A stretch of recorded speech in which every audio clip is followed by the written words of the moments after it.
नमस्कार, कसे आहात तुम्ही सगळे?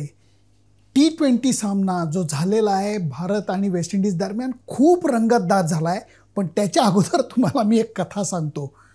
वेस्ट इंडिजचे मी 7 दौरे केलेले आहेत आणि एक काळ असा होता की विमानं खूप छोटी असायची. हार्डली 12 सीटर विमानातनं मी प्रवास केला आहे. सगळ्यांनाच विंडो सीट, इकडं 6 सीट, इकडं 6 सीट. फक्त प्रत्येक फ्लाईटनंतर कमीत कमी एक जो पॅसेंजर आहे तो बोंबलायला लागायचा. तुम्ही म्हणाल हा काय प्रकार आहे? कारण त्याचं असं होतं, विमानं छोटी होती, त्याचं लगेज कंपार्टमेंटसुद्धा छोटं असायचं आणि त्याच्या वजनाचं एक समजा लिमिट आहे 500 किलो 700 किलो. तर समजा ते लिमिट जास्त व्हायला गेलं तर शांतपणे हाताला लागेल ती एक बॅग वेस्ट इंडिजचे क्रूवाले काढून ठेवायचे. तुम्ही विचार करा, तुम्ही छानपैकी वेस्ट इंडिजमध्ये बसलेलात विमानामध्ये, तुमच्या खिडकीतनं तुम्ही बाहेर बघताय आणि टारमॅकवरती तुमचीच बॅग उतरवली दिसली तर तुम्ही बोंब नाही का मारणार? तुम्ही म्हणाल आज हा किस्सा मला का आठवतोय? कारण तीच गडबड आज वेस्ट इंडिजमध्ये झालेली आहे. सामन्याला आज 3 तास जवळजवळ उशीर झाला. का उशीर झाला? तर भारतीय संघाचं किटच आलेलं नव्हतं. वेस्ट इंडिजमध्ये ही गोष्ट अजिबात नवीन नाही. बॅगा कुठल्याही फ्लाईटमध्ये वेळेवर येत नाहीत. कित्येक वेळेला त्या फ्लाईटमध्ये सुद्धा येत नाहीत. 2007च्या वर्ल्ड कपला सर्व फ्लाईट्सना रवी शास्त्रीच्या 2 पैकी एक बॅग यायची नाही आणि दरवेळेला रवी शास्त्री वैतागायचा.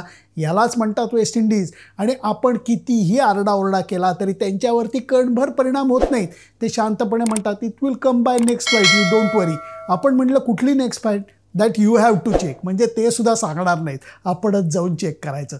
आज म्हणजे आमच्याच एका वाचकाने छान मस्तपैकी एक ट्विट केलं. तो म्हणला ही किटकिट झाली आहे, म्हणजे किट आलेलं नाही आहे म्हणून आपल्या खेळाडूंना किटकिट झाली आहे. आणि ही घडली कुठं गोष्ट? ते गौरव कपूर म्हणला सेंट किट्समध्ये. या सगळ्याच गोष्टी मजेदार होत्या. पण या सगळ्याचा परिणाम मला वाटतं सामन्यावर झाला नाही. सामना अप्रतिम रंगतदार झाला.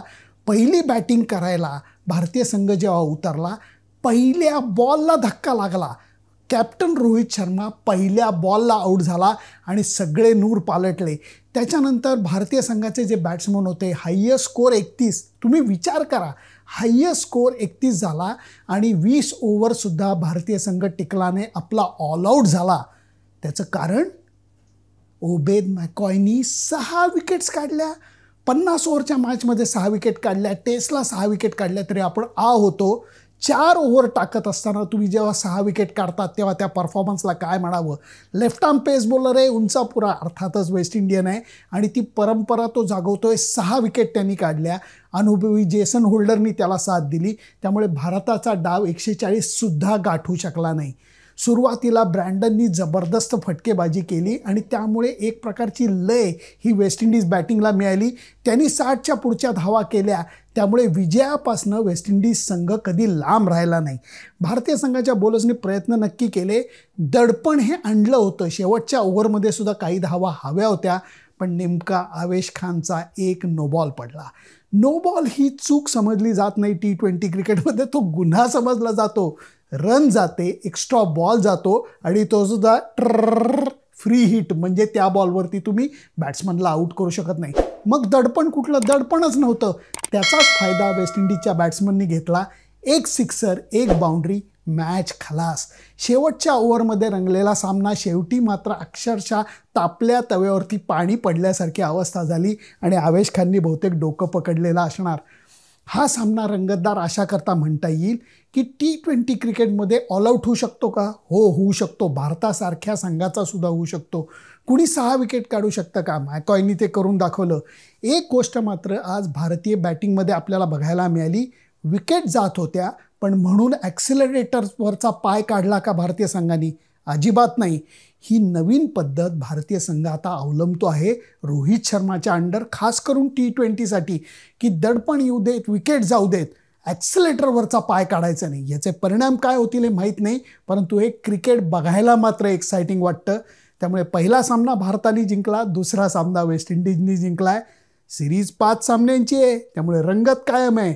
तुम्हाला काय आवडलं? तुम्हाला मॅकॉयच्या बॉलिंगचा परफॉर्मन्स आवडला, त्यांची फ्री हिटिंग आवडलं का आपल्या संघानं दिलेली लढत आवडली का मी सांगितलेला लगेचचा गमतीदार किस्सा आवडला? कारण वेस्ट इंडिजमध्ये अशा गोष्टी सततच होत असतात. ही लोक चिडत नाहीत, गोड माणसं आहेत, क्रिकेटवर प्रेम करणारी माणसं आहेत. म्हणून मला जरूर कळवा तुमचं मत काय आहे, कारण तुमच्या मताचा मी आदर राखतो. फक्त त्याच्याकरता माझं फेसबुक पेज आणि माझं यूट्यूब चॅनल सबस्क्राईब करायला विसरू नका. Bye bye.